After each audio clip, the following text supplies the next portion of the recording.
press the talk button.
Subcommittee will come to order.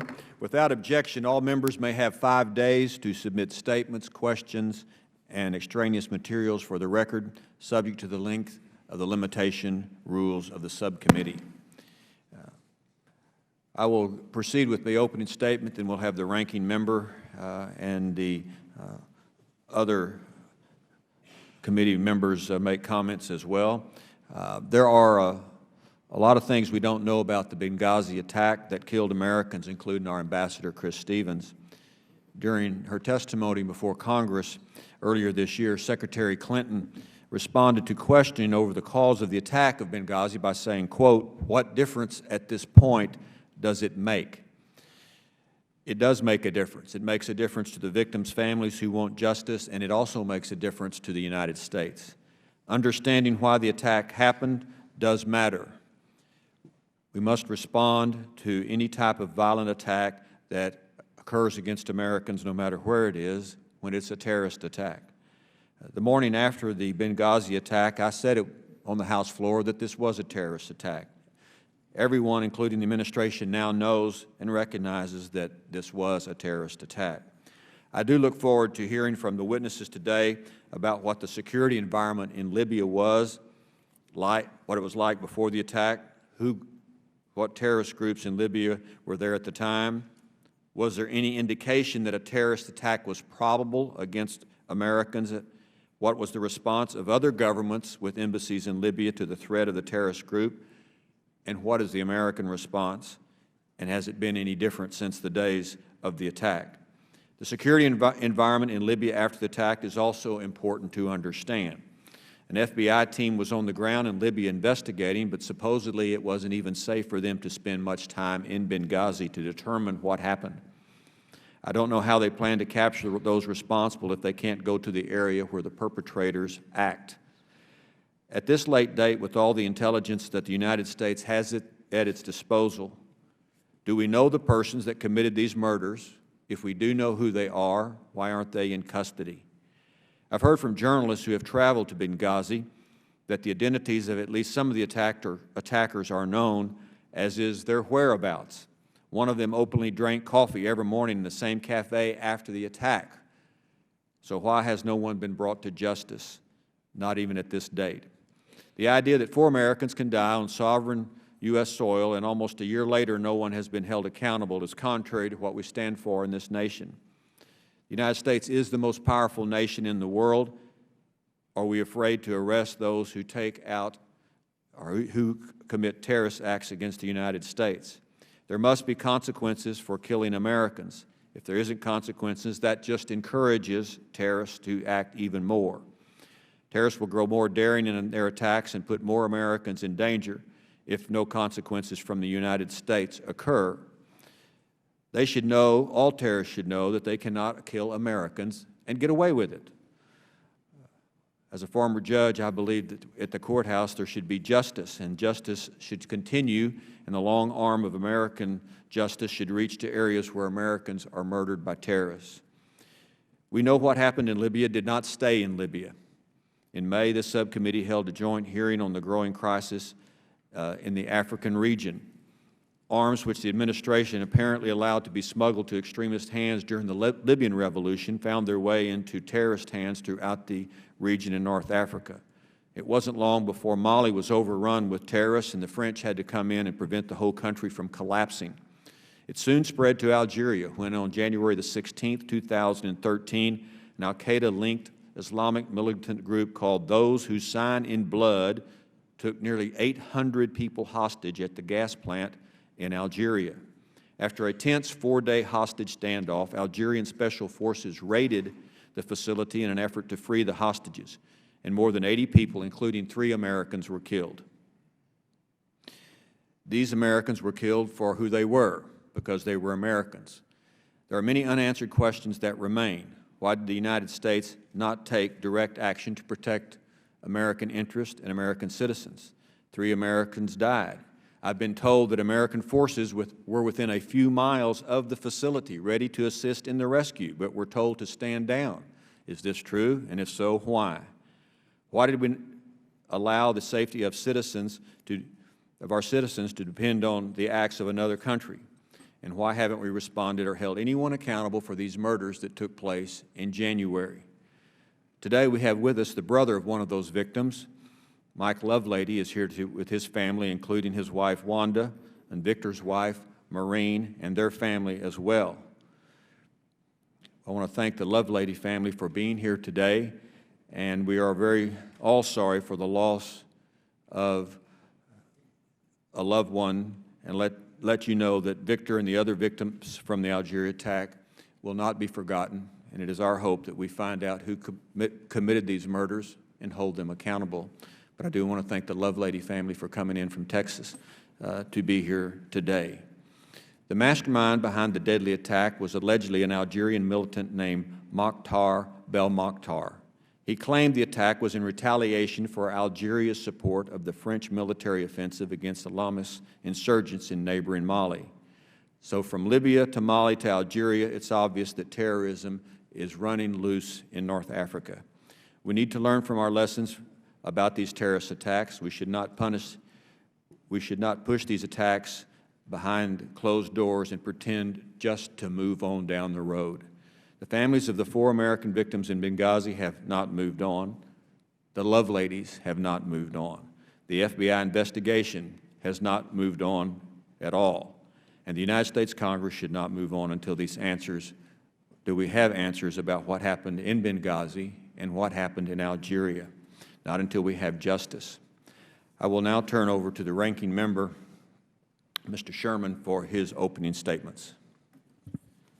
Thank you, Mr. Chairman. If I can digress one country to the east and talk about Egypt for just a second.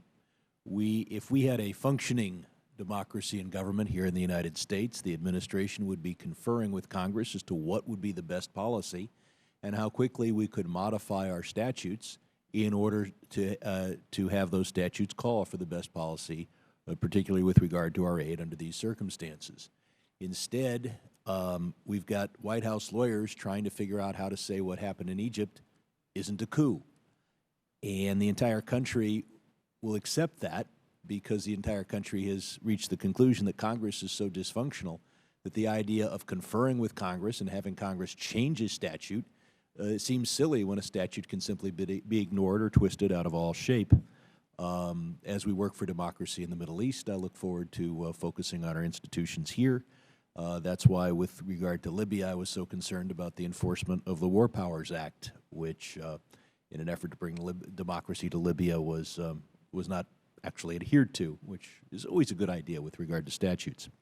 Focusing again on the past in Libya, we had a chance then to demand that the rebels purge from their midst the worst elements. Amongst them, we did not. We were all too anxious to see a collection of the best and worst forces of Libya overthrow Gaddafi, and now those worst forces exercise substantial power, particularly in eastern Libya. It is thought to be a proof of one's dull-headedness if you worry about a few $1 billion here or there, when there's the great issues of war and peace, whereas you can always get a few more $1 billion from the American taxpayer. But the fact is, we should have insisted that the Libyans pay for the overthrow of Gaddafi, the costs that we incurred. We could have asked for that pledge early. I met with some of the top people during the rebellion, and they said, the message we have is, don't worry about reimbursing the U.S. taxpayer.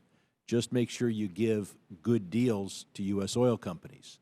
At the time, I thought this gentleman from the Middle East misunderstood my government and its objectives. It appears to me now that he understood my government better than I do.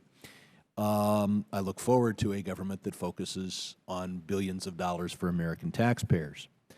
This also focuses our attention on the cost of aid to the Iraqi government, a government which is using billions of dollars to pay its debts to Kuwait because Kuwait lent money to Saudi Arabia to wage a war of aggression against not Saudi Arabia, lent money to Saddam Hussein to wage his war against Iran. So we have to give money to the Iraqis so they can give money to the Kuwaitis, a country that still exists just because we defended them from Saddam Hussein, also at our own cost. There's substantial argument here in this city about why there seemed to be a misstatement of what motivated those who attacked our embassy in Benghazi. I want to put to rest, if it can, I don't think it can be put to rest, but at least expose the silliness of the idea that this was some sort of grand political plan. Because if one says that terrorists hit our embassy in Benghazi, it proves that our foreign policy in the Middle East failed to totally defang the terrorists. That was always known to be true anyway, whether terrorism, organized terrorism, was behind Benghazi or not. And if there was a spontaneous demonstration touched off by a silly an offensive YouTube posting, then our public diplomacy in the Middle East has failed to the point where a YouTube posting can lead to the deaths of Americans, even respected Americans. So I would say in either case, the Benghazi attack demonstrates that our policies in the Middle East have not been entirely successful. which does not mean that any other policies could have been more successful. It is simply a difficult area, and both our public diplomacy efforts and our efforts to destroy al-Qaeda are still works in process. I look forward to focusing not only on Libya, but on Mali and the Tuareg independence movement there, as misguided as it is for such a small group population-wise to seek independence, and the terrorist exploitation of that. And as the chairman pointed out, we need to focus on the Algerian attacks. We should look at the security situation in Libya and whether the perpetrators of the Benghazi attack will ever be brought to justice by either the Libyan government or American drones, and I yield back. The Chair will now recognize the chairman of the Middle East and North African Subcommittee, Ms. Ileana Ros-Lehtinen from Florida, for 5 minutes. Thank you so much. Thank you, Judge Poe.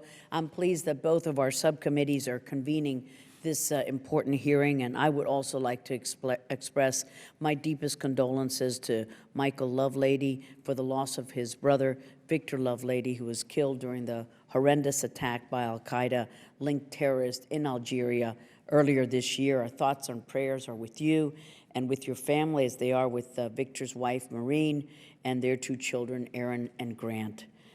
With growing instability in North Africa, it is necessary to examine the security threats posed by rising extremism and deteriorating stability in the Middle East and North Africa region, how we got there and where we're going. Sadly, this threat is not new. For nearly 20 years, I have been trying to raise awareness of this very real and growing threat to the United States.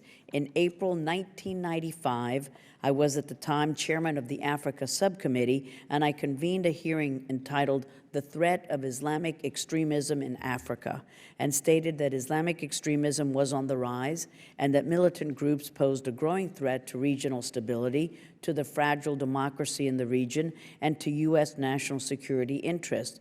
April 1995. Almost 2 decades later, not much has changed. The wave of radical Islam continues to spread, and the threat posed by al-Qaeda in the Islamic Maghreb and other foreign terrorist organizations is due to the establishment of base of operations in North Africa by taking advantage of the lack of security, political will, and the capability of the governments in the region. To illustrate the expansion of narco-terrorism activities in the region, this year we learned that the DEA-led investigation leading to the arrest of individuals connected to Guinea-Bissau and the FARC were indicted for narco-trafficking and terrorism offenses. It is alarming that these individuals indicted were charged with conspiring to sell weapons, including surface-to-air missiles, which could be used against U.S. military personnel in the region. This is why I believe that the DEA should have a larger footprint in North Africa to help dismantle linkages between drug traffickers and terrorist organizations that promote and finance these nefarious activities. However, we cannot concentrate only on the security front. We must also commit resources and attention to help build civil society and strengthen institutions in North Africa. The Arab Spring began in Tunisia with the self-immolation of a disparaged street vendor, and Tunisia was believed to be the most likely to undergo democratic change. Unfortunately, the assassination of one of Tunisia's opposition leader was a detrimental blow to the moderate and secular forces in that country. In Egypt, the Muslim Brotherhood-led government under Morsi failed to demonstrate a commitment to democratic principles and hopes for a truly democratic society that respected human rights. It remains in jeopardy. In Libya, the Obama administration has yet to hold anyone accountable for the terrorist attacks on September 11th. The individuals at the State Department who were responsible for the security failures in Benghazi continue to operate in different capacities without any real consequences, and the terrorist perpetrators who were behind the Benghazi attack are still at large. What is being done to capture them? Prior to the September 11, 2012 attacks in Benghazi, which left 4 brave Americans dead, it was already clear that the security situation in Libya had been far from secure. The administration should have been more aware of these threats and taken the proper steps to increase security measures to ensure the safety of our embassy personnel. They did not. Unfortunately, it's clear that these steps were not taken. We also know that Libya was used as a staging ground for the January 16, 2013 hostage standoff in the gas plant attack in Algeria, which resulted in the deaths of more than 80 people. As Secretary Clinton said when she testified in Congress in January, there is no doubt that the Algerian terrorists had weapons from Libya. There is no doubt that the remnants of AQIM in Mali had weapons from Libya. Yet we seem to not learn from our mistakes as the administration seeks to interject even more arms into the region by arming the Syrian rebels. Our strategy in the region needs to be aimed at disrupting extremist networks and denying safe havens to these groups. However, in order to do that, we must first get a real understanding of the nature of the problem and increase our attention to these threats, because so far we have been woefully lacking in our understanding of these threats, and I think that it is evident in our lack of a coherent foreign policy to these issues. Thank you very much, Mr. Chairman, for this timely hearing. The Chair will now recognize the ranking member of the Middle East North Africa Subcommittee, Mr. Deutsch from Florida, for 5 minutes. Thank you, Chairman Poe and Chairman Ros-Lehtinen, for holding today's hearing. The purpose of today's hearing is to examine the threats to U.S. interests and security in North Africa from extremist groups, because that's how we're going to prevent tragedies like Benghazi from occurring again. I hope that we'll uphold the purpose of this hearing rather than furthering baseless political witch hunts. I hope as well that we can use today as an important opportunity to look at ways to better ensure our security and stability in the region. And I hope that today doesn't devolve into another opportunity to try to score political points by suggesting that there was some kind of massive government cover-up or that the administration chose to ignore threats leading up to Benghazi, when, as we now know, that's simply untrue. And it doesn't change the fact that 4 courageous Americans died in the attack on Benghazi. The attack on Benghazi was a tragedy perpetuated by terrorists that are fundamentally at odds with everything the United States and our allies stand for.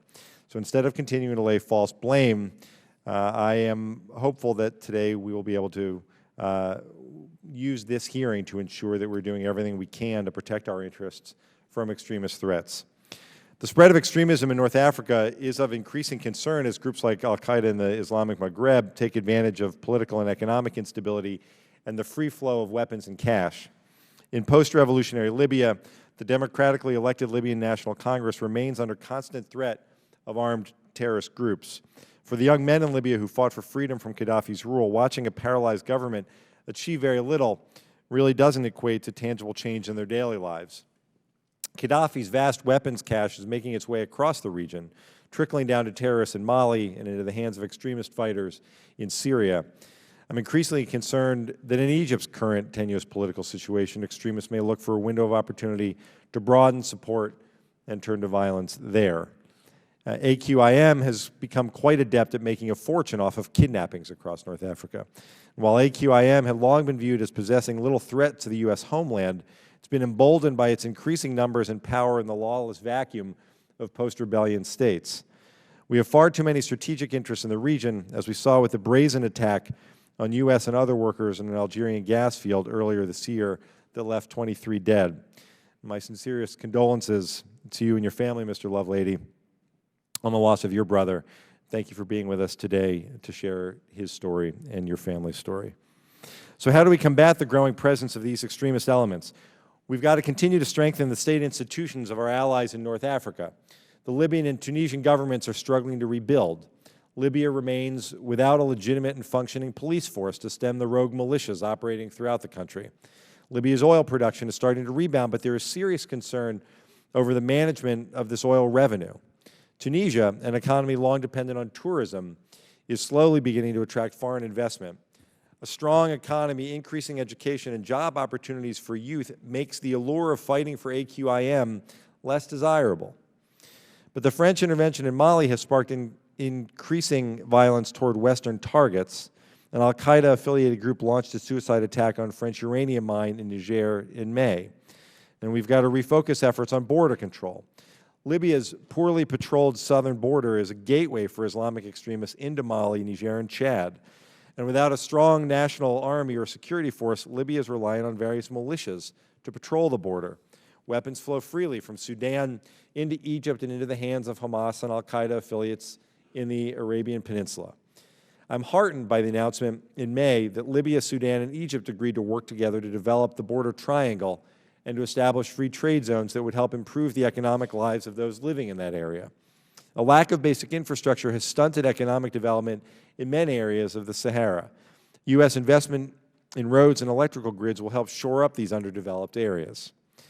And with much of our attention focused on Syria, Egypt, and the threat of Hezbollah and Iran, we cannot allow North Africa to become a terrorist Wild West. Strong support from the U.S. and our allies for counterterrorism cooperation through programs like the Trans-Sahara Counterterrorism Partnership is an interagency partnership that focuses on improving individual country and regional capabilities in the Sahel and the Maghreb to defeat terrorist organizations. Focusing on that is a must. Active cooperation on border control and intelligence sharing can restrict the movement and diminish the presence of these terrorist groups. I appreciate the witnesses being here today, and I look forward to continuing this discussion with all of you. Thank you, Mr. Chairman. I yield back. Thank the gentleman from Florida. We'll now recognize other members for 1 minute who have an opening statement. Mr. Shabbat from Ohio, recognized for 1 minute. Thank you, Mr. Chairman. I think Libya is an example of what you get when the United States leads from behind. And there's a saying that nature abhors a vacuum, and that's what we had in Libya after this conflict took place. And the United States was leading from behind in the conflict itself, but then especially after the war was over, we now see jihadists exercising considerable power there. We've seen 4 brave Americans killed, and it's just, it's a tragedy, and we all express our sympathy to the Ros-Lehtinen family. It's a horrible thing. Unfortunately, I think we saw the same thing in Iraq, where we saw, you talk about seizing defeat from the jaws of victory. We basically had a country stabilized, a potential ally. There was always a plan to leave troops there. We've pulled troops out. The country's now coming apart at the seams, and we're going to see that repeated in Afghanistan, I'm afraid. I yield back. Thank the gentleman. Chair will now recognize Mr. Snyder from Illinois for 1 minute. Thank you, Mr. Chair, and I want to thank the witnesses for joining us today, and to the Ros-Lehtinen family, please accept my sincerest condolences as well. Following the end of the Gaddafi regime in Libya, we have observed a weak central government which has been relatively unable to police vast swaths of territory within the country. This has resulted in a proliferation of militant groups carving out areas of influence and protection, a situation which does not generally contribute positively to the goals of the central government. Personally, I am extremely concerned with the rise of groups such as Ansar al-Sharia and their growing influence across the Islamic Maghreb. I'm also concerned that portions of Libya may be used as training grounds for foreign fighters and a conduit for transporting weapons and equipment to terrorist organizations, not only in North Africa, but also throughout the Middle East. Mr. Zelen, you mentioned in your prepared remarks that one of the worst-kept secrets locally, but only reported on within the past month, is the large amount of weapons that Libyans have sent to Syria via Benghazi and Misrata through Lebanon and Turkey. I look forward to hearing your thoughts and the thoughts of the panel on how we can address these potential regional destabilizing efforts by groups affiliated with al-Qaeda. Thank you, and I yield back my time. Thank the gentleman. Chair will now recognize Mr. Yoho from Florida for 1 minute. I thank the chairs and ranking members for holding this hearing today. The fact that we still have not brought to justice those who attacked us is a travesty. Terrorists have spilled American bloods, and we must do everything we can to bring the perpetrators to justice. As famously said, justice delayed is justice denied. And I give my regards to Mr. Ros-Lehtinen and your family on the loss of your brother and son, and all others who have lost loved ones in a cowardly attack against the United States and its citizens. And I look forward to the testimony of our witnesses today, and I thank you for being here. I yield back. Does any other member wish to make an opening statement? I'll now proceed with the introduction of our four witnesses, and then they will testify. A brief introduction of each. Mr. Gartenstein Ross is a senior fellow at the Foundation for Defense of Democracies. He studies challenges posed by violent, non-state actors. He is the author of our volume editor of 12 books, and including Bin Laden's Legacy, and is published widely in the popular and academic press. Mr. Aaron Zellin is the Richard Borrow Fellow at the Washington Institute for Near East Policy. His research focuses on how jihadist groups are adjusting to the new political environment of the Arab uprisings and politics in countries transitioning into democracy. Mr. Zellin also maintains a website, jihadology.net, which is an archive for jihadid primary source materials. Dr. Daniel Byman is a professor in the Security Studies program at Georgetown University's School of Foreign Service and the research director of the Sabin Center for Middle East Policy at the Brookings Institution. Dr. Byman has served as a professional staff member with both the 9/11 Commission and the joint 9/11 inquiry staff of the House and Senate Intelligence Committees. He's worked as a research director of the Center for Middle East Public Policy and the RAND Corporation as an analyst of the Middle East for the United States intelligence community. Mike Lovelady, born in Port Arthur, Texas, that's southeast Texas, was a firefighter for the city of Nederland for over 30 years. He's been married for 35 years to his wife, Wanda, and has 3 children, Kevin, Jason, and Ashley. His brother, Victor Lovelady, and Victor's widow and wife, Maureen, is here today as well. Victor Lovelady was killed by terrorists who attacked the gas plant where he was working in Algeria in January of this year. I want to thank all 4 of the witnesses for being here. The Chair would recognize each of you for 5 minutes. Keep your testimony to 5 minutes, or you may get gavelled, and you'll find out what that means if you don't figure it out. So after each witness testifies, then the people on both subcommittees will ask questions. First, we'll hear from Mr. Gartenstein Ross for 5 minutes. Chairman Poe and Ros-Lehtinen, Ranking Members Sherman and Deutsch, distinguished members of the subcommittees, it's an honor to appear before you today to discuss the threat of jihadist terrorism in North Africa. In my view, the most important facet of understanding the regional threat is how the Arab uprisings have fundamentally changed the shape of jihadism.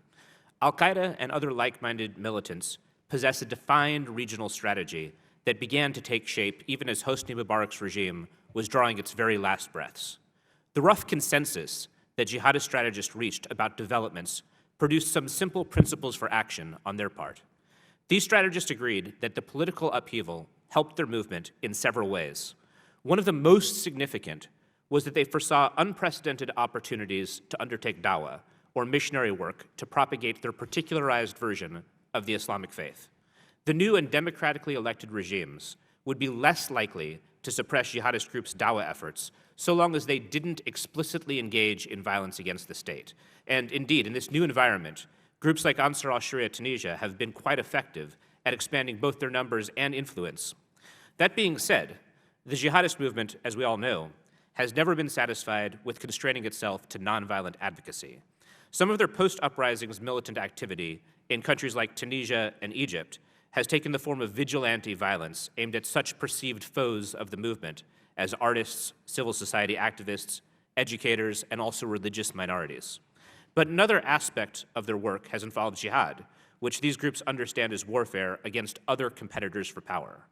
There's currently a mutually reinforcing interaction between countries in the region in which jihadists are primarily engaged in dawah, countries like Tunisia and Egypt, and those where a weak or disintegrating state makes violence more feasible, in places like Libya or Mali. The fact that jihadist groups currently engaged in dawah efforts have not given up on using violence to eventually seize power makes a regional approach important to them. Having steep variations in how these groups relate to violence allows groups like Ansar al-Sharia Tunisia or Egypt's Salafi jihadist groups to propagate their ideology, but at the same time to refrain from the kind of large-scale involvement in either violence or preparations for violence that could trigger a state crackdown. At the same time, these groups can also take advantage of regional developments to quietly arm themselves and also undertake militant training. So I'd like to note how Libya, in particular, fits into the broader regional picture. The fact that Libya's central government is incredibly weak and the country increasingly chaotic at this point cannot be denied by any reasonable observer. Militant groups have taken advantage of this environment. One way is training, with camps operating in southern Libya. The impact of these camps can be seen, for example, in the tragic January attack at the In Amenas gas complex in Algeria. Some of the attackers reportedly trained in Libya before undertaking that attack. In addition, they also used Libyan soil as a staging ground before undertaking that attack. Al-Qaeda emir Ayman al-Zawahiri has also established connections to militant camps in Libya, which, for example, include training for suicide missions. A second issue is the flow of arms to neighboring countries, as Chairman Ros-Lehtinen pointed to. Libyan arms have played a role in the Malian conflict. They played a role in the In Amenas attack in Algeria. And they've also been moved across Algeria into Tunisia, where they've helped strengthen Ansar al-Sharia Tunisia. Right now, we're also focused on Egypt, and Libyan arms have poured into Egypt's North Sinai, which has seen, over the past few days, an escalation in attacks on security forces following the ouster of Mohamed Morsi. A third issue is how Libya can serve as a safe haven. Following the French intervention in Mali, fighters from Ansar al-Din and al-Qaeda in the Islamic Maghreb made their way into southwest Libya, where they blended with local militant groups. This is also an important part of the jihadist regional strategy. Rather than standing and fighting, the militants who were occupying North Mali melted away. Such a tactic helps to keep the movement's capabilities alive and prevent significant attrition.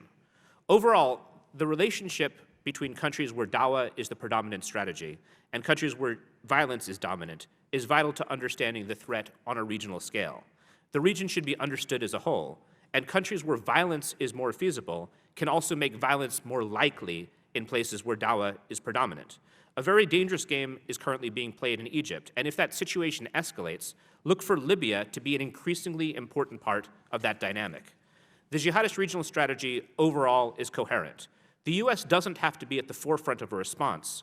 Over the past few years, we've seen partner nations take the lead against militant groups, and it's sensible for the U.S. to minimize its expenditure when feasible and wise. But we should understand that jihadist strategy is designed for the long term, rather than tricking ourselves into thinking that these groups will inevitably moderate.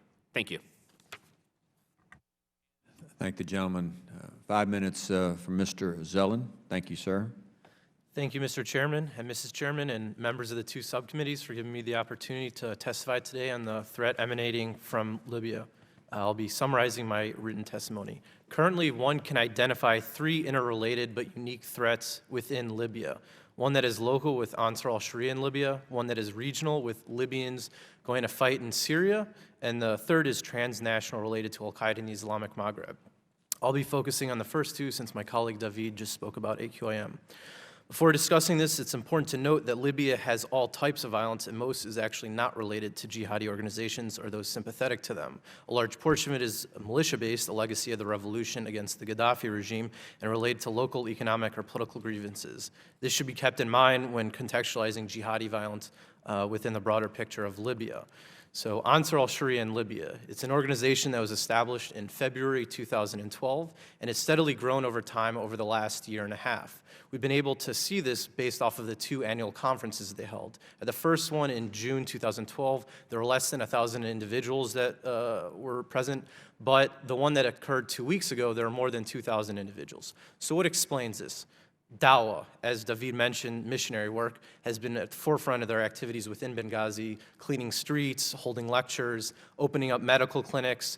But their most successful actions have been their anti-drug campaign within Benghazi, and it's actually gotten local buy-in from the psych ward in Benghazi, the local soccer club, the telecommunications company, as well as other actors there, and it's also allowed them to expand their operations outside of Benghazi for the first time with one event and lecture in Tripoli in the capital.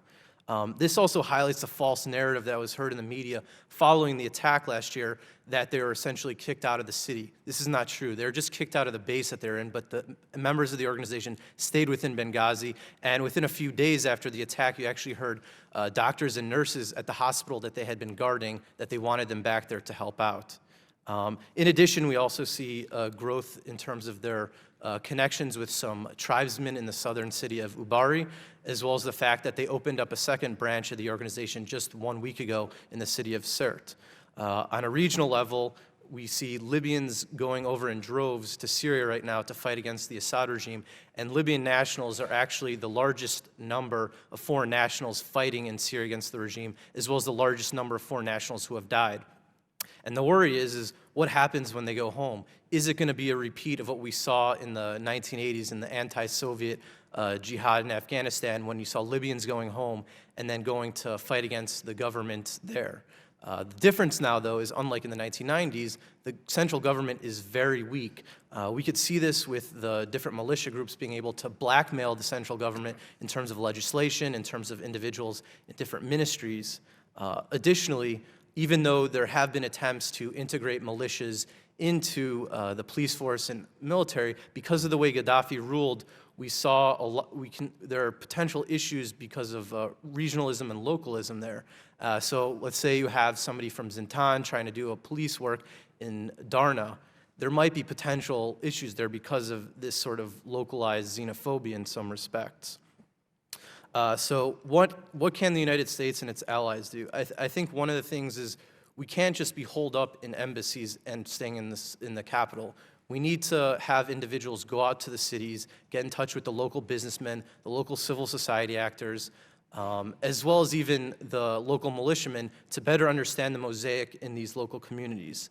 Another area where the United States can help out is promoting entrepreneurship. This is what America does best, and it's also a way to combat against the community organizing that groups like Ansar al-Sharia in Libya do, since we should be using globalization to our advantage just as they do. A third aspect is that we should continue our robust intelligence gathering with our local and regional allies, as well as our allies in Western Europe, who are a lot closer to this. And finally, I think one of the things that should be on the table, as long as it's okay with the Libyan government, is that we should think about potentially using drones in southern Libya on the training camps of al-Qaeda in the Islamic Maghreb. This, of course, could be controversial just because of the debate on drones, but I think it is important. But I would advise against using it in the north, east, and west of the country where there are larger population centers, but using it in the south could be legitimate since it's sparsely populated, so collateral damage could potentially be low, and the fact that that's where AQIM is hosting its training camps. Thank you very much. Recognize you for 5 minutes. Chairman Poe, Chairman Ros-Lehtinen, Ranking Member Sherman and Deutsch, distinguished members of the subcommittees, thank you for this opportunity to testify today. I am humbled to be here on the panel with Michael Lovelady. Please know that my thoughts go out to him, his family, and the other relatives of those Americans who have died in Algeria and from other terrorist attacks. There is a bit of good news, which is that the al-Qaeda core is weaker, in part due to the American drone campaign. But the bad news is that affiliate groups like al-Qaeda in the Islamic Maghreb, or groups or individuals that have no formal relationship with al-Qaeda but share many of its goals, are filling the void. They are taking advantage of greater state weakness in the Middle East, which is likely to increase in the years to come. We have seen terrorism spread to new areas since the Arab Spring, and several African countries have also become more dangerous. In recent weeks, Egypt has become markedly less stable, so similar plots in chaotic areas are likely to be in our future. The only strong regime in the North Africa region is Algeria, and the United States has at best a lukewarm relationship with the Algerian government. Algerians are at the core of AQIM, and the Algerian government runs the most extensive spy network in the region. So we must look to Algeria to get at both the problem and the solution. However, the Algerian government has a history of manipulating opposition groups, including violent terrorist groups, making it difficult to trust the information it provides. I believe that the U.S. reaction to the Benghazi attack may leave us less prepared for terrorism in the future. During my time as a staff member of the 9/11 Commission and for the House and Senate Joint Committee investigating 9/11, we consistently pushed for a CIA and a State Department that were more expeditionary and willing to take risks. In short, we wanted more people with the courage, experience, skill, and mindset of Ambassador Stevens. His loss was a great tragedy for our country. Unfortunately, the political and bureaucratic lesson of Benghazi is clear. Avoid taking risks at all costs. American diplomats will be more confined to well-guarded parts of capital cities and more removed from local populations. This will keep them safer, but U.S. intelligence is likely to decline and U.S. statecraft to diminish. Better intelligence and good relations are important for keeping Americans safe in different parts of the world and in the U.S. homeland. It is impossible to quantify the benefits derived, but better intelligence allows numerous plots to be disrupted, and better relations reduces hostility to the United States and improves cooperation when trying to disrupt attacks or manage their consequences. Trying to improve intelligence and relations, however, will put those Americans charged with gathering intelligence and those State Department officials charged with improving relations at more risk. The United States should bolster, not draw down, its presence in North Africa. America has important interests in the region, and in any case, the threats will not disappear simply because the United States chooses to ignore them. Jihadists may point to any U.S. retreat after Benghazi as proof of U.S. cowardice. The region is now a growing arena for jihadists, and the size of their area of operation is growing. In addition, jihadists from the region, as well as weapons from Libya, are showing up in places like Syria and Sinai, and here I commend a recent report authored by my colleague here, Mr. Zellen. In short, the region's problems are no longer regional. We should seek to understand and engage regional governments to counter the threats that emanate from North Africa. To this end, we need a robust intelligence and diplomatic presence, even in dangerous countries, or ones that suffer from governments that reject democratic practices. Because the operating environment is risky, the United States should augment and systematize its rapid response capabilities and post-attack procedures. The United States must also work more with allies like France to prepare for contingencies. In addition, U.S. bureaucracy should adopt a more regional response to the terrorism threat. Unfortunately, U.S. bureaucracies still face difficulty working in a regional way. Finally, it is particularly important to hedge as we expand ties to undemocratic regimes. This involves expanding the range of American contacts across government and society and trying to find alternative solutions to dependence on troubling countries like Algeria. Such hedging allows the United States to protect its interests, yet make clear to regime figures that the United States is not completely dependent on them. This both makes U.S. pressure more credible and leaves the United States in a better position to deal with the aftermath of revolution. Thank you again for this opportunity to present my views. Mr. Ros-Lehtinen, for 5 minutes. Good morning. Thank you, Mr. Poe, for the opportunity and the rest of the committee members to come testify on behalf of my brother. I've just got a story I put together on how this went down, and I think it'd be very, very helpful for you to understand the hurt that my family feels. On the morning of January 16, 2013, at approximately 3:30 a.m., my home phone rang. As usual, a call at this time of the morning does not bring good news. When my wife answered the phone, a strange voice asked, "Who's speaking?" When my wife refused to give her name, she heard Victor state, "Wanda, I'm in trouble. I need Mike." When I answered the phone, Victor stated, "I am in trouble. I have been captured by Al-Qaeda, and we are tied up." Then Victor asked me to tell his wife, Maureen, about his situation in person because he did not want her to be alone when she got the news about him. Victor then said, "You will know what to do." I told him that I would notify his wife, contact the FBI and the U.S. State Department.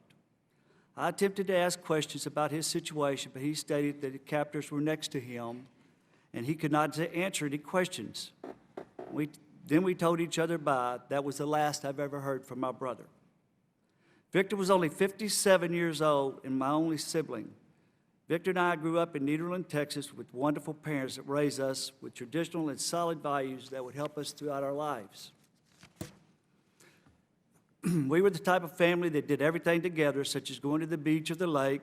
As we grew up and went in different career paths, we did not get to see each other as much as I would have liked. However, we still talked on the phone a lot. I always considered Victor the genius of the family. I admired his ingenuity, and I was in awe of his knowledge about electricity and electronics. Victor had 2 degrees from Lamar University in Beaumont, Texas. His Bachelor of Science was in Industrial Engineering, and his associate's degree was in Electricity and Electronics. Victor was a great brother, husband, and father.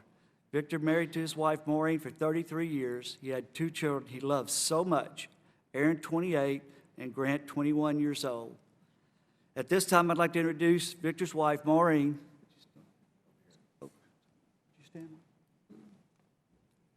His son, Grant, and my family, Wanda's my wife, my children, Kevin, Jason, and Ashley. His daughter, Erin, would have liked to have been here today, but she had to have emergency back surgery this past Saturday.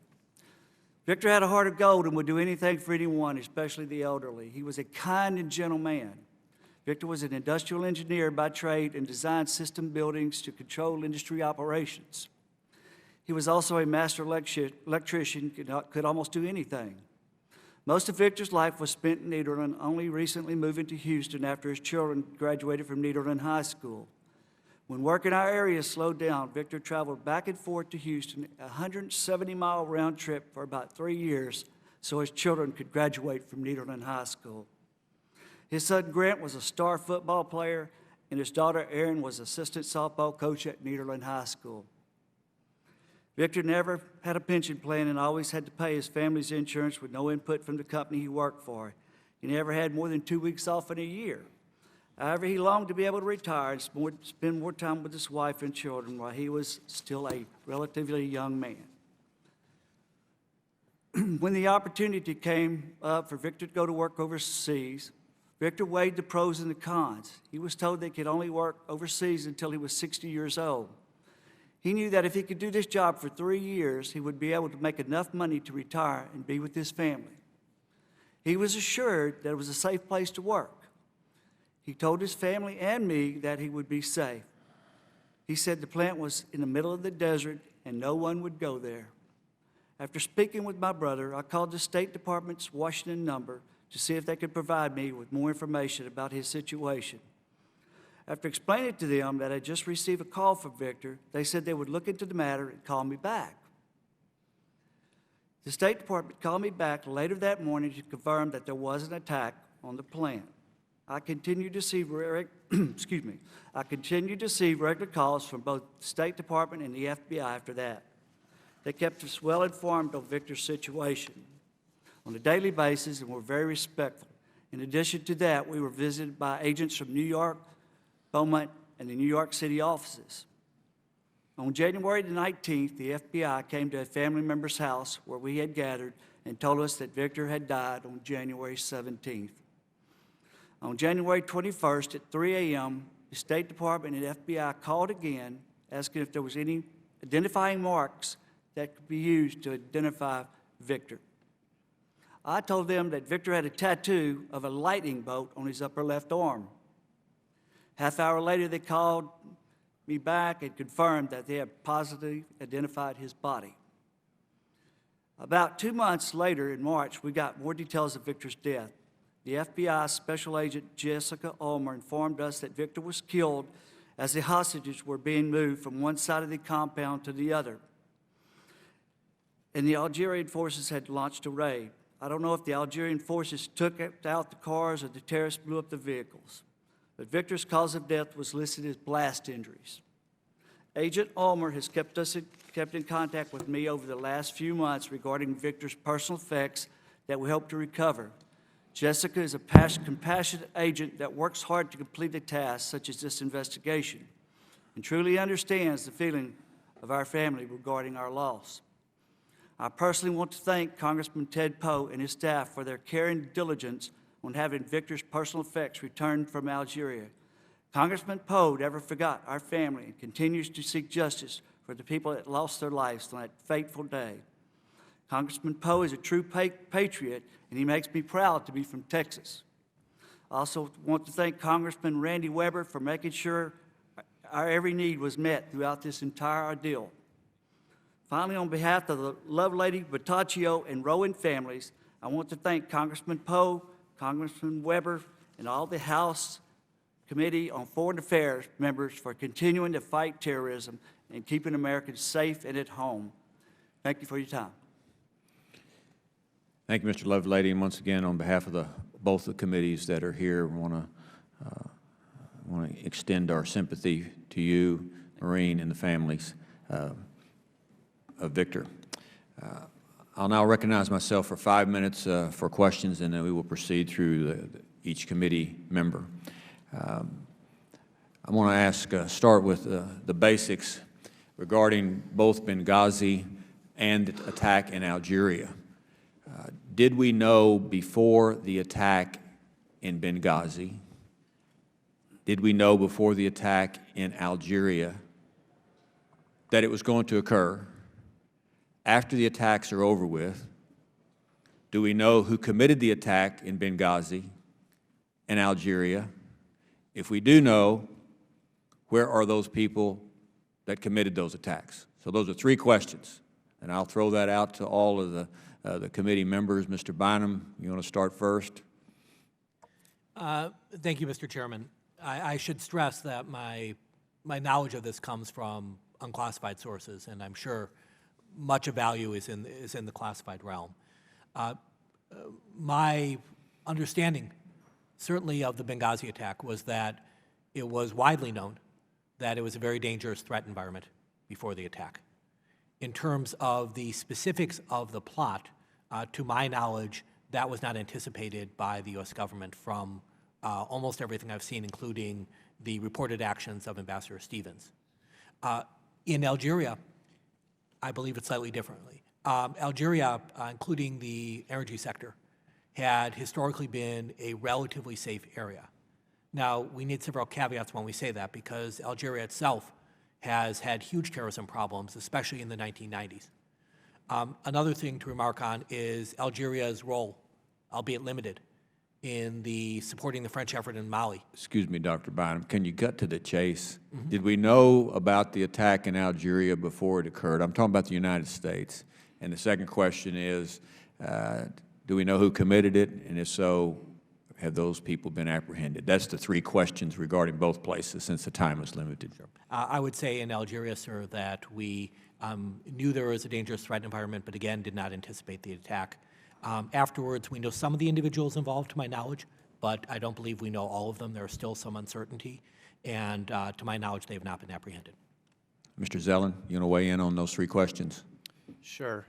In both cases, I'm unsure that the U.S. government was aware that they were going to occur at that specific time. In terms of who did what in Benghazi, there was a statement put out by Ansar al-Sharia in Libya within about 12 hours of the attack saying that they themselves did not order anything, but the way it was worded suggested that members of the group were involved.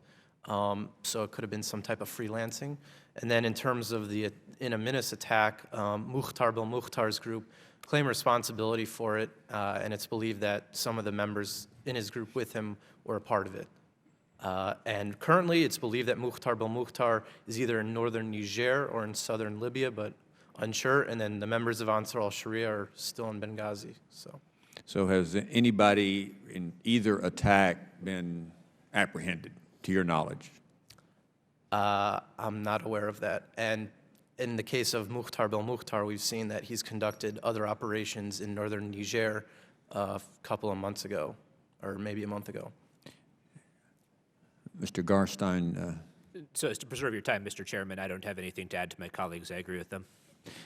You made a comment, Dr. Bynum, that kind of irritated me, in that you said that the terrorists in North Africa look at the United States policy since both of these actions, Algeria and then first Benghazi, as a retreat from the area, and that the United States, if I got your comments correctly, has cowardice regarding this issue. So that irritates me. You want to explain that word cowardice and what you mean by that? Mr. Chairman, I apologize for irritating you. No, it's okay. It's not the first time. First time I've done it, I hope. Sir, in the past, bin Laden would point specifically to the marine bombing, the bombing of the Marine barracks in Lebanon, and also to Somalia as proof that if you hit the United States hard, it will leave a country. In Benghazi, in particular, my fear is that if what happened in Benghazi leads to a drawdown of the broader U.S. diplomatic and intelligence presence in North Africa, that 5 years from now, 10 years from now, we'll be hearing Benghazi added to this list. And it's a way of encouraging his followers, sir, that he says that hit the United States and they run. I hope that's not so, sir. My last question to all of you, do any of you know of the, whether it's true or not that regarding Algeria that the United States had forces in the general area before the attack and right after the attack? I have no knowledge of that, sir. Mr. Zeldin, Neither do I. Dr. Byman? Nor I, sir. And lastly, Mr. Lovelady, do you have any other thing you that your brother Victor told you that you haven't already told us before he was killed in the plant in Algeria? No, sir, I don't. I just do pretty much, so I spoke with him very little. And the information I've got was from the FBI on how he died and what was happening when he died. And he told you he was already captured by what group or what? He told me he was captured by Al-Qaeda. All right. Thank you very much. 5 minutes for the ranking member, Mr. Sherman. Mr. Lovelady, thank you for your testimony, and I'd like to thank your entire family for being here to put a human face on what we're talking about. There are those who blame America anytime anything bad happens anywhere in the world, that we're the world homogen, and that therefore anything bad that happens is a sign of American weakness or American error. The fact of the matter is, with some crises, we need to watch and not get involved. With some, we need to influence and put only some of our prestige, money, and in some cases, troops on the line. And only in a very few cases do we need to actually be sure to control the outcome and assume ownership of the crisis and make a full commitment. We should not retreat from all involvement in the world, nor should we try to take responsibility for the outcome of any crisis.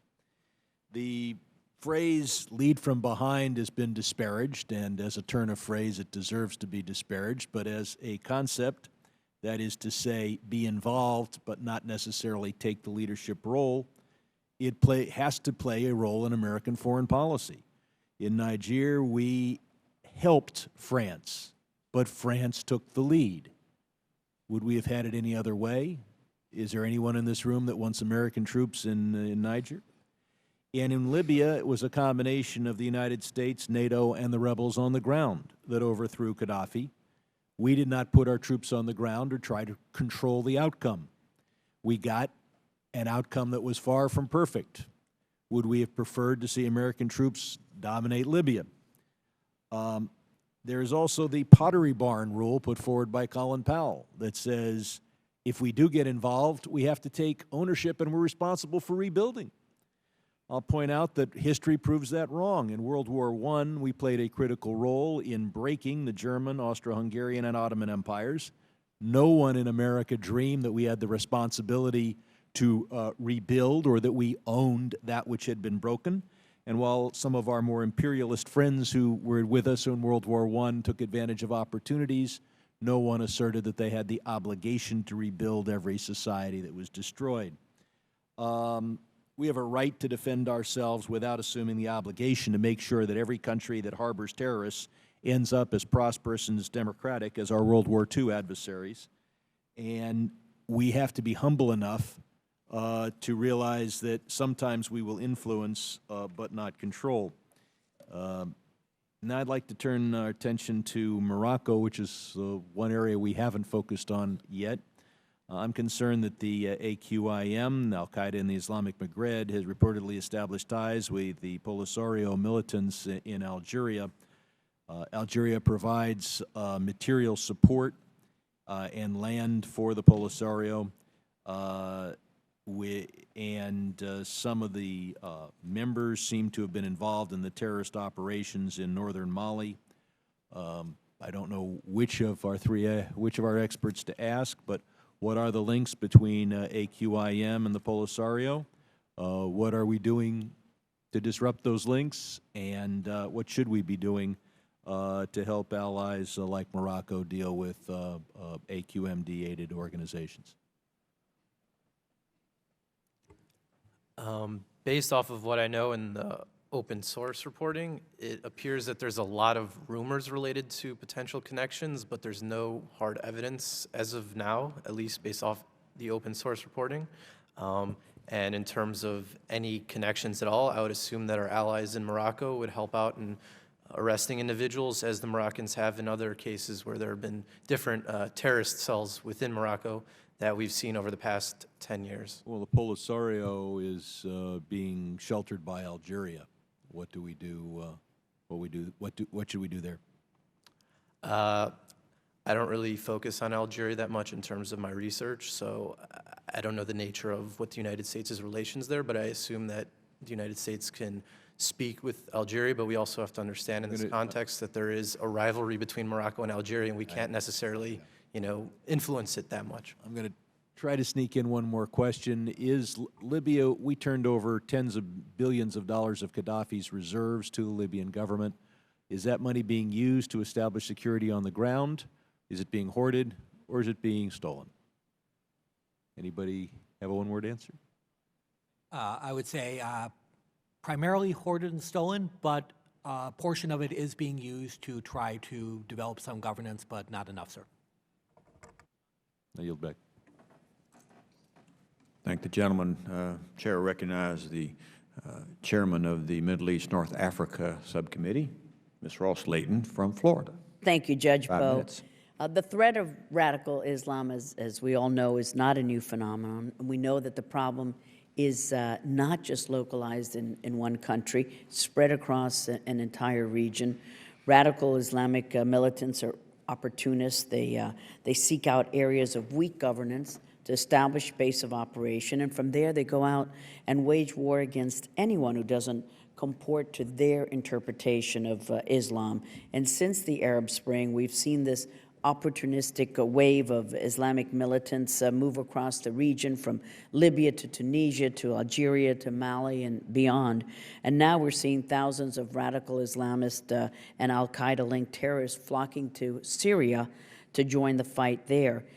If and when Assad falls and the Islamists manage to control Syria, what further implications would that have for the rest of the region, and what can the U.S. do to prevent an even further spread of this Islamist wave?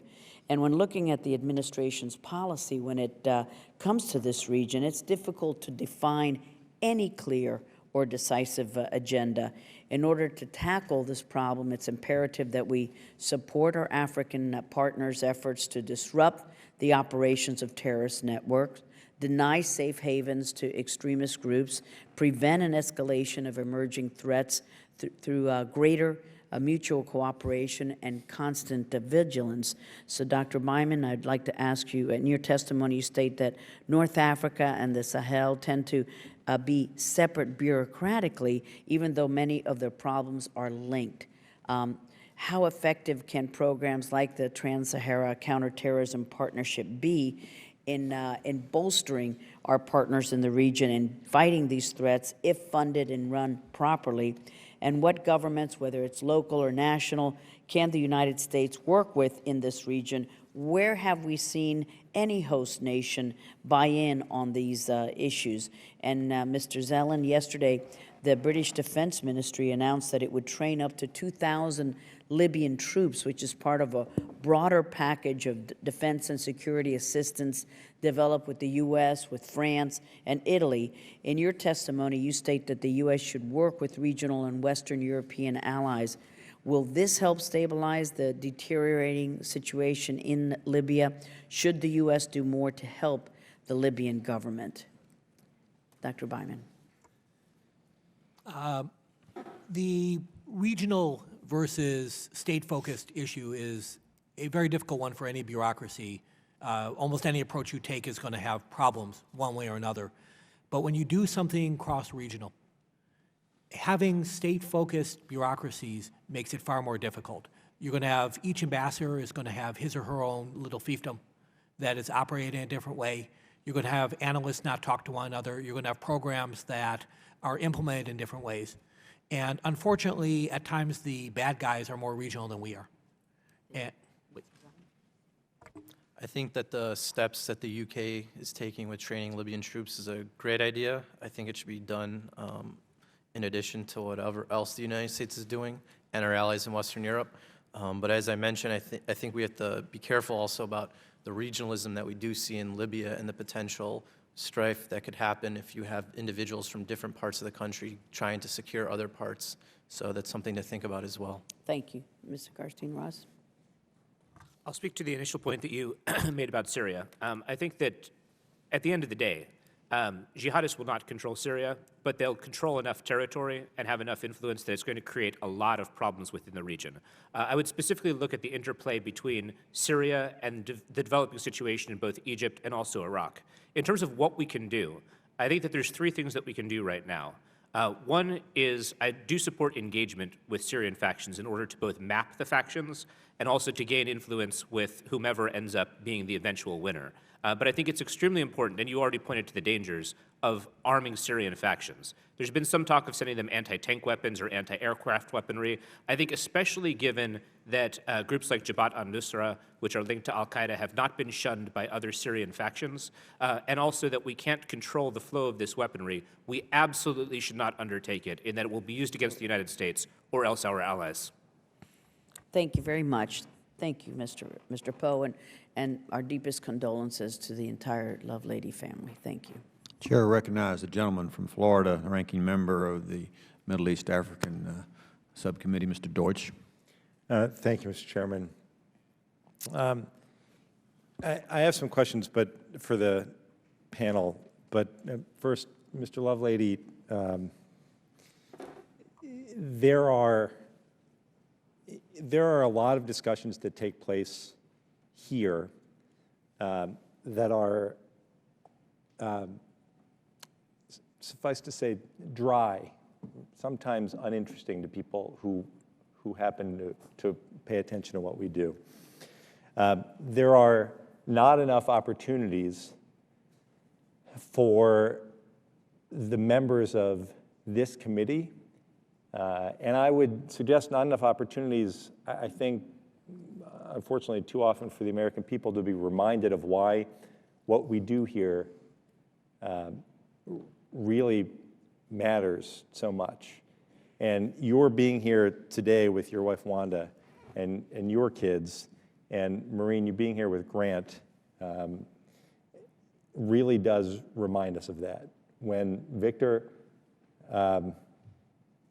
when your brother was killed in the middle, as you put it, in the middle of the desert in Algeria, this matters to us, and this matters to this country, and the battle that we have against terror and our fight against terrorists in what for many is seen as some remote part of the world is all the more important when we are reminded of the impact that this has on people's lives here in this country. So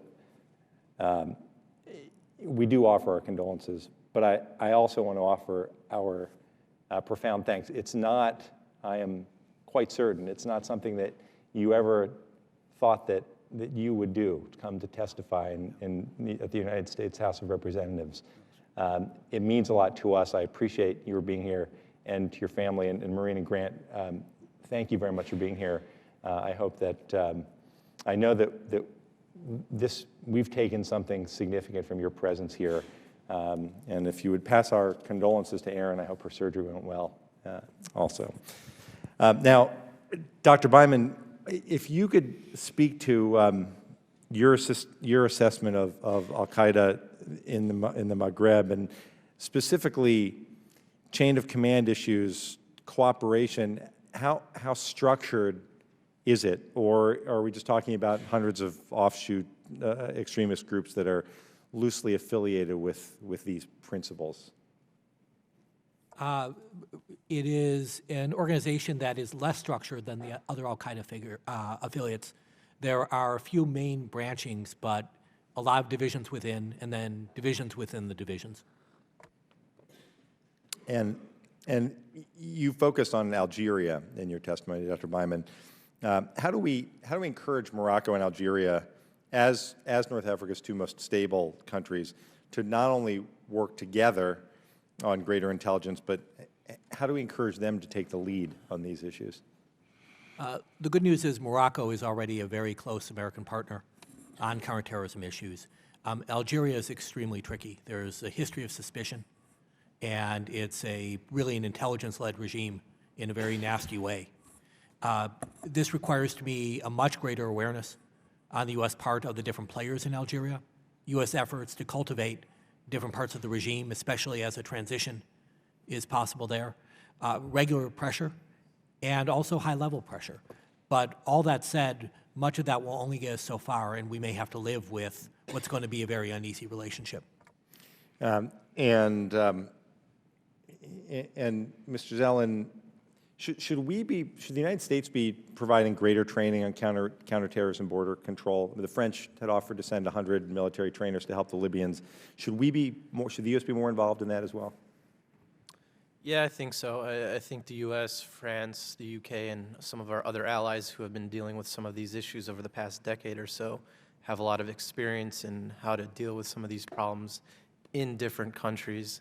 And the fact that, especially the French, they have a lot of connections with North Africa and the Sahel region from historically, so they have a good cultural understanding and a lot of the different players in the region too, so they can maybe help take a lead in this, but we can also augment it based off of our own expertise in these types of trainings.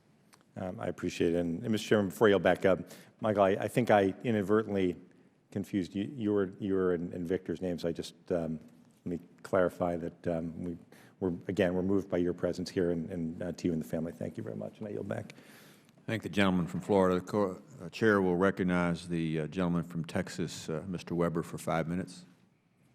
Thank you, Mr. Chairman. I appreciate that. Love ladies, thank you all for being here. We appreciate you guys. Dr. Byman, I think it was you who said maybe Algeria had the best spy network. Was that you? Yes, it was, sir. Could you elaborate on that?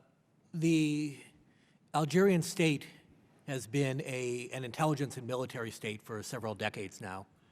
And because they faced a massive civil war and Islamist uprising in the 1990s, they had to develop very good sources and networks simply to survive. And so since many of the groups they were fighting or individuals were regional, their networks became regional. And also, I will say in a very nasty way, they were trained by the Soviets. And in the Soviet approach, in order to defeat the opposition, you become the opposition. So they brought a lot of groups under the government's banner, directly or indirectly, and as a result, were able to manipulate and control them, and gave them extensive intelligence and influence over the opposition, but also implicated the government in several of the jihadists' worst attacks as well. So would you say that extends to al-Qaeda and the jihadists and forces outside of Algeria, that they would have extensive knowledge about those groups? Yes, I would. Is it safe to say then, in your opinion, that perhaps they might have had information about this attack before it occurred on the BP plant in Algeria? I believe the answer is no. The attack on the Algerian plant was quite bad for the Algerian government in the sense of its most important resource and its reputation. So I think they would have tried to stop that had they known about it. So you've obviously been involved and you've been studying this group for a while, this country. So it's your opinion that had they known, then they would have taken the necessary steps to stop it, or would they have notified us? I believe they would have taken the necessary steps to stop it, and there's a good chance they would not have notified us because they prefer to keep many of these things secret. You don't think they would have enlisted our aid or notified the BP? They would have just intervened militarily to stop the attack itself? I think that they believe they could handle it themselves. They believe they've handled worse in the past, and that they don't need superpower support. So they would have been willing to spill blood to protect American, foreign workers on their soil? I think they would phrase it as, we're willing to spill blood to kill terrorists who are going after Algeria's natural resources. The presence of foreigners, I don't think, mattered terribly to them. Okay.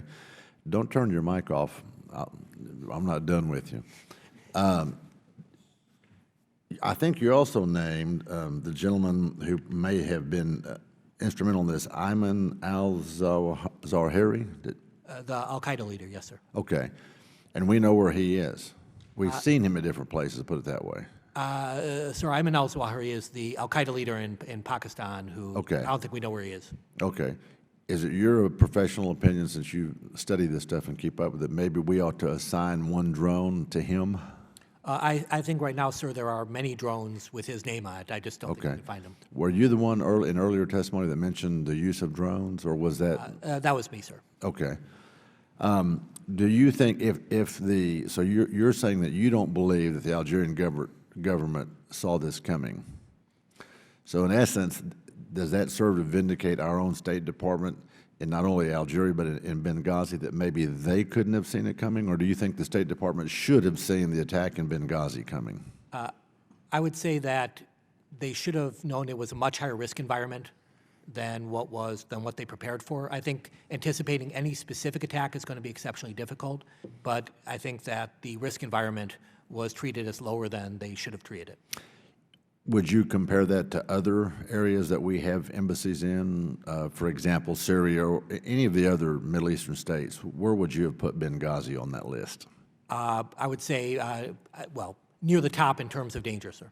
So when there was a request for more security, then that should have been heeded very seriously. Absolutely. Okay. Is there a way, to your knowledge, and I agree with my colleague, Mr. Poe, when he says what's been done, is there a way for us to track the movement of these forces, these terrorists, short of just a satellite assigned to them? Part of it depends on cultivating local sources. Part of it is identifying their communications methods. That's often the best way. And so what you want is a mix of methods. Often the local governments have the best information, and that may be the government of Algeria, or in some cases it may be sub-state groups, and you want to work with them as well. Okay, I'm out of time. Thank you, Mr. Chairman. Thank the gentleman. Just a point of clarification there, Dr. Bynum, is it Algeria's policy when it comes to terrorists just to go in with guns blazing? I mean, is that really their policy? They do a variety of things. They will try to arrest and disrupt in advance. They will try at times to co-opt people they can co-opt. They've at times bribed them to go in different directions, and at times they've killed them in large numbers. So it's a mixer. Thank you. Chair will recognize my good friend and chief irritant from Virginia, Mr. Connolly, for 5 minutes. Thank you. Just a paid advertisement before my time gets started, Mr. Chairman. Ted Poe and I both believe it's time for transparency in the Supreme Court. We want cameras in the Supreme Court. So I thank the judge for his passion on that subject. And Mr. Lovelady, let me add my voice of sympathy to you and your family for your loss. It's a terrible thing. Dr. Bynum, in listening to your answers to questions put to you, I assume one could conclude that this whole region of North Africa is maybe inherently unstable, or certainly less secure than some other parts of the world one might want to visit. I think that's a safe assumption, sir. There are active insurgencies throughout the region. Yes, sir. There are armed militias throughout the region. Yes, sir. There are jihadists throughout the region. Yes, sir. There are al-Qaeda elements throughout the region. I would say there are al-Qaeda sympathizers and like-minded groups throughout the Right. And then there are just, what the heck, why not, put on a bandolier and enjoy terrorism or insurgency, or there could be local grievances that fuel local indigenous militias and insurgencies as well. Yes, sir. And then there are independence fighters like Polisario, who have been fighting for a long time for what was formerly Spanish Morocco. Is that correct? It's a long list, sir, yes. Yes, sir. So, given all of that, and given limitations of our intelligence and intelligence sharing, you cited Algeria as an example, should the United States withdraw or retreat? Should we close embassies and consulates throughout the region? My view is a strong no. Why? The United States has interests in North Africa, and also, as my colleagues have testified, what's happening in North Africa is not staying in North Africa. So we have to deal with it one way or another. It's not something we can simply turn our back on. So we knowingly want to stay engaged, and we want to minimize risk and try to understand it, but we can't eliminate it. Is that what you're saying? Yes, sir. And therefore, sometimes we understand that diplomacy can be dangerous when you go into areas of instability or insecurity. Many diplomats I know, sir, very much believe that part of their job is to take on such risks. Mr. Garnstein-Ross, I was intrigued by your fairly definitive answer about arming rebels in Syria, and I wanted to spend a little bit of time with you on that because the concern I have is, I don't know, do the good guys wear white hats and the bad guys wear black hats? We just go right in and say, you will arm and we won't. Is that how it works? Well, I think that, as you said, it's not as though the bad guys are wearing black. It's difficult to distinguish between the factions. There's a lot of mobility between them. That's why providing arms that would be a great danger to the U.S. or our allies is such a very dangerous game. Do you believe that the United States, therefore, should not be arming any of the insurgents, any of the rebels in Syria? I'm very skeptical of arming them in any way, but the administration has said that that's their intention. Thus, I think that preventing arms that could be of most danger, such as anti-tank weapons, anti-aircraft weapons, is the thing that I would focus on. But yeah, I'm skeptical of the entire endeavor. You made another point about that, which is, in an odd way, arms are fungible. The fact that you give arms to somebody you've certified as a good guy does not mean he doesn't turn around and sell it, or the arms are stolen, or just meander over time into hands we'd rather they not be. Is that correct? Absolutely, and also in many ways, the good guys and bad guys there, to use kind of a colloquial way to refer to them, are in many ways brothers in arms. Look at when the U.S. designated Jabhat al-Nusra for its linkages to al-Qaeda. All of the factions in Syria were outraged that we did so. There was no faction that came in and said, oh, it's a great thing that they were designated. Instead, the designation was extremely controversial across the board. One of the concerns I have, and I'd ask you and Mr. Bonham to address this in what little time I have remaining, but that's what worries me always about our plans. I mean, what's Plan B? What happens next? So Gaddafi goes, Mubarak goes, now what? And it is my view that we have actually limited leverage in shaping outcomes. And by the way, I just throw it in here, I was in Libya and Egypt last year, post-revolution, both countries. I actually was more hopeful for Libya than I was for Egypt, and I remain so. Your comment on that in the little time we got left. Sir, I very much agree with where you're coming from. And I'd say, in addition to that, we should also be thinking about what our strategic interests are. For me, particularly when we went into Libya, it wasn't clear what strategic interest was being served. It served to hasten events in the region, which we already did not have a good handle on in terms of the effect on Islamic militancy. And I think as a result, if you look at the intervention in Libya, it actually made that particular problem set deeper. I don't think we put a lot of thought into that, and likewise in Syria, given how confusing the situation is, I think there's a great deal of danger and a lot of great potential for second-order consequences that we will regret. I tend to have a slightly different view on this. I'm pessimistic we can shape what's going to happen in Syria now through a program of arming the rebels.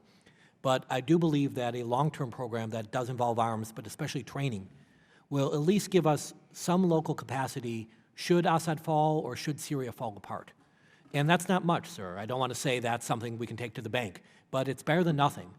Syria, the instability there is going to emanate throughout the region, and we are going to have to play a role, and having some presence there will be helpful. Mr. Chairman, I thank you for your indulgence, and what I take away from that is we have to stay engaged. there are some options, but they're limited options, and we need to get used to the idea, though sometimes our rhetoric up here, you'd think otherwise, we're neither omnipotent nor omniscient. Thank you. I thank the gentleman. Mr. Yoho from Florida for 5 minutes. Thank you, Mr. Chairman. Gentlemen, I appreciate your testimony. Mr. Lovelady, thank you and your family for being here and sharing that compelling and moving story, and we sympathize with your loss, all of you. And also, as Mr. Weber brought out, how it brings home the importance of what we do here, and I think you've heard that across the board here. My questions go back to what we did in Libya. What have we learned on Libya? You know, we did the flyovers, we got in, we got out. Weapons were left there by other forces, whether it was the UN or NATO, and we know those weapons wound up leaving Libya, going to Algeria. And now we've got the situation where we've got to face in Syria. I mean, this is coming up. Decisions are going to have to be made, and we don't want to repeat mistakes of the past. And I'm hearing from Mr. Gardenstein-Ross, you were talking about we need to arm the people over there, but we've done that again and again, and there's, way I understand it, there's over 1,000 different groups in Syria. Which one do you arm? And if we do that, when do you pull out? When is there a line that you said, all right, we've done enough, we need to back out? I'd just like to hear from all three of you what you think we should do in that situation so that we don't repeat the mistakes. And again, going back to Libya, what have we learned there that we don't want to repeat? To be very clear, sir, I'm not advocating arming the Syrian rebels. I'm actually advocating the opposite. Okay, I think that, misunderstood you then in your testimony. I think that doing so it would be extremely dangerous. I'm glad to hear that. The point that I would make, the overarching point I would make, is simply that the most dangerous thing would be giving them arms like anti-aircraft weapons and anti-tank weapons. Those are the kind of weapons that I think we would most regret sending to the rebel factions. Okay, I misunderstood you then, because I thought you said that we should do that, and I'm thinking, I don't want to do that again. Mr., is it Zen? I think one of the important things that the United States needs to do is show a lot of leadership on Syria at this point. We're essentially ceding the ground to some of our allies in the Gulf, but the problem is our allies in the Gulf do not have the same interests as us in Syria. We've seen many private citizens in these Gulf nations who have been providing weapons and a lot of money to a bunch of different Salafist organizations within Syria, as well as jihadi groups. And even when there was sort of this trial run in December, when there are Croatian weapons that went into Syria via Jordan, even though they're supposedly going to the good guys, they actually ended up in the hands of Jabhat al-Nusra within a month. So I am skeptical about providing arms, but I do think there are other options in terms of leadership with centralizing the opposition in Syria, as well as also potentially using some type of no-fly zone activity as well. And then from there, because you have this centralized military capability in Syria that we have relations with, then potentially we could work with them after the Assad regime falls, if it does, to then deal with some of the other elements. Like let me interrupt you there. You're talking about a no-fly zone. I mean, what gives us the authority to do that? I mean, we do that unilaterally. We go through the UN, NATO. I mean, constitutionally, we're attacking a nation that's not attacked us. Sure. I think we'd try the UN, but I think that Russia and China would block this.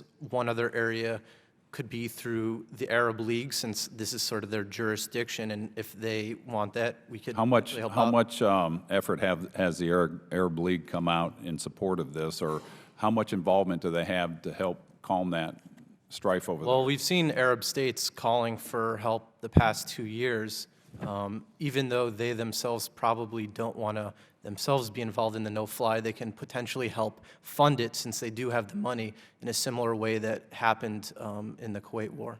Let me ask you guys this. Does China have interest in that area where the attacks were, where Mr. Lovelady died, as far as petroleum? China has, I would say, two interests, sir. One is it's becoming a major importer of petroleum, and of course, the Middle East is a key area. The second is it's tried to secure contracts in areas where it's taking advantage. All right, so they have a presence there. I don't know about that particular part of Algeria. Are they being attacked, have terrorist attacks against their interests? They've had kidnappings and attacks in parts of Africa, but not what we would call terrorist attacks from al-Qaeda. Okay, why do you think that is? The United States, sir, is opposed by al-Qaeda for a whole variety of reasons. Some of it includes our policies in the Middle East. Some of it is our values. Some of it is simply because we're the face of modernity. It's a mix. Do you think it has something to do that China just stands up? I mean, we heard you say something about the cowardice, you know, when we show up, we don't follow through, and so they look at us as being weak maybe, and China not. Do you think that has something to do with that? I think it's more that China stands on the sidelines, sir, and that's main. Thank you. Mr. Chairman, thank you. Chair recognizes the gentleman from Florida, Mr. DeSantis. 5 minutes. Thank you, Mr. Chairman. Mr. Lovelady, thank you for coming. Sorry for your loss. I definitely believe that when Americans are killed, people need to be brought to justice. This could be for anyone who wants to weigh in. With respect to the Benghazi terrorist attack, why has there been, in your judgment, so much trouble bringing the perpetrators of that to justice? I think part of it has to do with the weakness of the central government. They have had a hard time having a writ over a lot of the periphery, and actually the periphery has been able to blackmail the central government into doing a variety of things related to, you know, this isolation law that happened in their parliament, as well as sacking different ministers. But what about U.S. actions? Why have our actions not borne any fruit thus far, given that 4 Americans were killed? Sure. And you know, it's not as if these were just Americans who just kind of happened to be traveling. I mean, this was an ambassador. This was U.S. territory in some ways. And yet, here we are. I mean, we're coming up, it's almost a year later, and nothing. I think part of it just has to do with the weakness of the central government and their inability to be able to really control what's going on in some parts of the country, and therefore, even if the United States would go in and go from Tripoli to Benghazi, as has been noted by the FBI and, you know, we've seen in the media, that there is a potential that you might have elements then try and attack them. So I think you have that issue going on. No, I understand that. And it's interesting, when we had the State Department folks in front of oversight, the Libyan leadership, you know, said it was terrorism initially, and they got really upset when we said it was because of a YouTube video. So I think our administration hurt the cause in that respect. The fact that we haven't brought anybody to justice, is that something that is going to likely deter future terrorist attacks? It seems to me that that they figure that they've gotten away with it. It's likely to embolden more people to want to attack U.S. interests abroad. Does anyone disagree with that? No, I fully agree. With respect to the Algerian attack, how did the overthrow of Gaddafi, the revolution in Libya, did it play any role in that? I know that there were a lot of jihadists who were able to get weapons and operate more freely. So was there a linkage in your judgment to those Islamic fighters and the attack that happened? Absolutely. One linkage is through arms. The other linkage is that Libya was used as a staging ground for the Algeria attack. Do all the witnesses concur with that? I also think part of it had to do with the French intervention of northern Mali as well, since a lot of the individuals melted away, as Dr. Byman mentioned, and went into northern Niger as well as southern Libya. So then they were able to use that as another different type of base for this attack. And one could argue that the attack on the In Amenas base was in retaliation to the French intervention in northern Mali. With Afghanistan, there was this concern, I mean, it's still there, but al-Qaeda used that as training fighters as a base of operations. And if you look at across northern Africa, I mean, it just seems to me that you could easily have, you know, parts of northern Africa end up with, you know, al-Qaeda type fighters, Islamic fighters, using that. Is that something that we should be concerned about? In my view, absolutely. It's harder than in the past because of the drone program, because of greater U.S. attention. But when you have these ungoverned areas, these become extremely dangerous if they're exploited by al-Qaeda. And I'd add that another layer of concern is not just training, but also places where people can actually engage in live action fighting. Syria is one example, Mali has been one example, and let's watch the situation in Egypt. That could end up a very chaotic situation. I don't think that jihadists will be at the forefront of any sort of confrontation, but they certainly could end up one of the major beneficiaries. And with Syria, this has been going on for a long time. As this has drug on longer and longer, that is actually, you've seen more and more of the foreign fighters go. So the extent to which this turmoil in Egypt lasts longer and you have fighting, seems to me that that would be a magnet for a lot of these fighters in northern Africa. So it's a very, very dicey situation. I agree that it is. Like I said, I don't think the jihadists will be at the forefront in Egypt. They simply don't have an incentive to do so. If you have clashes between Brotherhood supporters and supporters of the military, that's a great chaotic situation where they can quietly build up their capabilities without being at the forefront of violence on the streets. Well, I thank the witnesses. Thank you, Mr. Los-Lehtinen, for your appearance, and I yield back to the chairman. Thank the gentleman. The chair will recognize the gentleman from California, Mr. Rohrabacher, for 5 minutes. Thank you very much. Mr. Chairman, I'd like to submit for the record a blog article by Walid Shubat, who claims to be a former member of the Muslim Brotherhood and has some intelligence information that I think would be very valuable to this hearing. Without objection, be made part of this hearing's record. Thank you very much. I'd like to ask the witnesses, do you know, is there any evidence of the Muslim Brotherhood that you know of, the Muslim Brotherhood's, Egyptian Muslim Brotherhood's involvement in the attack that resulted in the death of our ambassador in Benghazi? No, sir, I know of absolutely no information suggesting that. Okay. Anybody? No. Not that I've seen, sir. Okay, there's, is there, do you folks, are you aware of a terrorist organization called Ansar al-Shirari? Maybe Shirari. Yes, sir, there are multiple branches in multiple countries. Okay, and so this is a known terrorist organization. The Sharia, is it Sharia? Ansar al-Sharia, is that how I pronounce it? So this is a known terrorist organization? Sir, it's a known jihadist organization. In a number of countries, they're not actually engaged in terrorism on the ground, but they make clear that they are aligned with Salafi jihadist ideals, such as the ideals of al-Qaeda. This is something that's very clear from the social media that the group puts out in countries like Tunisia and Libya. Okay. Were any of the members of that cell, to your knowledge, have been arrested for the attack that took our ambassador's life in Benghazi? I believe there have been 1 or 2 individuals who have been detained in Tunisia as well as in Libya, but both have then been released based off of lack of information. Mr. Shubat reports that 6 members of Ansar al-Shirari, that they were arrested in Libya, and presents a document that indicates that they, that they were involved and that they are Egyptians, of course, and not Libyans. Have any of you heard anything about that at all? I've seen some press reports about Egyptians involved in the attack, sir, but as far as their affiliation, I do not know. Okay. Mr.